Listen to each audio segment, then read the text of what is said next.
Test பண்ணி பாருங்கள், நீங்கள் எதை ஆராதிக்கிறீங்க. நீங்கள் சொல்லலாம், இல்லை இல்லை நான் எதையும் ஆராதிக்கிறது இல்லைங்க. நான் சொல்கிறேன் எப்படி டெஸ்ட் பண்ணுறதுன்னு. எதை ஆராதிக்கிறேன்னு எதையாவது ஒன்றை குறித்து ரொம்ப முக்கியமானதாக நீங்கள் எண்ணி, அது இல்லைன்னா எனக்கு வாழ்வே கிடையாது, அது என் கையை விட்டு போச்சுன்னா நான் உயிரையே மாய்த்து கொள்ள போகிறேன், அது இல்லைன்னா நான் செத்துருவேன், அது இல்லைன்னா நான் உயிரோடு இருந்து பிரயோஜனம் இல்லை அப்படின்னு நினைக்கிறீங்களா? எதையாவது ஒன்றை பற்றி. அது இல்லைன்னா நான் சந்தோஷமாகவே இருக்க முடியாது, அது இல்லைன்னா நிம்மதியாகவே நான் இருக்க முடியாது அப்படின்னு நினைக்கிறீங்களா? நான் சொல்கிறேன், அதுதான் உங்களுடைய தெய்வமாக இருக்கிறது. எதை பற்றி அப்படி நினைக்கிறீங்களோ அதுதான் நீங்கள் வணங்குகிற தெய்வம்.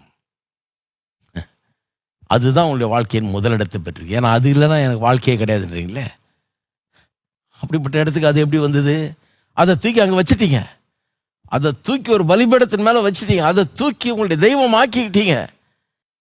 அப்படி தெய்வம் ஆக்கி கொள்ளும்போது எதை நம்ம அப்படி தெய்வம், ஒரு ஆளை ஆக்கிடலாம், ஒரு புருஷன் அப்படி ஆக்கிடலாம், ஒரு மனைவி அப்படி ஆக்கிடலாம், ஒரு பிள்ளை அப்படி ஆக்கிடலாம், பணத்தை அப்படி ஆக்கிடலாம், நமக்கு இருக்கிற ஏதோ ஒரு சொத்து அப்படி ஆக்கிடலாம், எதையோ அப்படி ஆக்கிடலாம். கடவுளை வைக்க வேண்டிய இடத்துல உணர்ந்து அதை வச்சுட்டு இது இல்லைன்னா என் உயிரை போச்சு அப்படின்னு நினச்சிங்கன்னா, இது இல்லைன்னா எனக்கு வாழ்க்கையே கிடையாது அப்படின்னு நினச்சிங்கன்னா, நான் சொல்கிறேன் அதுதான் உங்கள் தெய்வம்.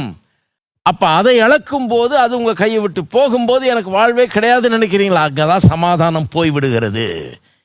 இதுக்கும் சமாதானத்துக்கும் தான் கனெக்ஷன். சமாதானம் எப்படி போச்சு? ஏதோ ஒரு சூழ்நிலைனால போல, உள்ளம் அதை தெய்வமாக நினைக்குது, அதை வணங்குது, அதை பெருசாக நினைக்குது, அதை தான் முக்கியமாக நினைக்குது, அதனால தான் சமாதானம் போகுது.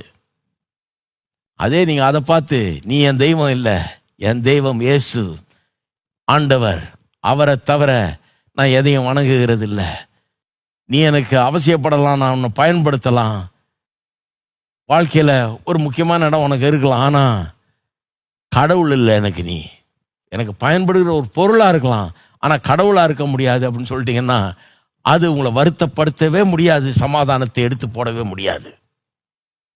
வணங்குதா உங்களுக்கு? டெஸ்ட் பண்ணி பாருங்க, எது உங்களுடைய தெய்வமாக இருக்கிறது. உங்களுடைய தெய்வம் என்ன? தெய்வத்தை வைக்க வேண்டிய இடத்துல எதை வைத்தீங்க? நல்லா யோசித்து பாருங்க. எதுக்காக அதிக நேரம் செலவழிக்கிறீங்க? எது மேலே அதிக கவனம் செலுத்துறீங்க? எது மேலே அதிக ஆசையை வச்சிருக்கிறீங்க? எது மேலே உங்களுடைய எண்ணத்தை வைத்திருக்கிறீர்கள்? எதை பெருசாக நினைக்கிறீங்க?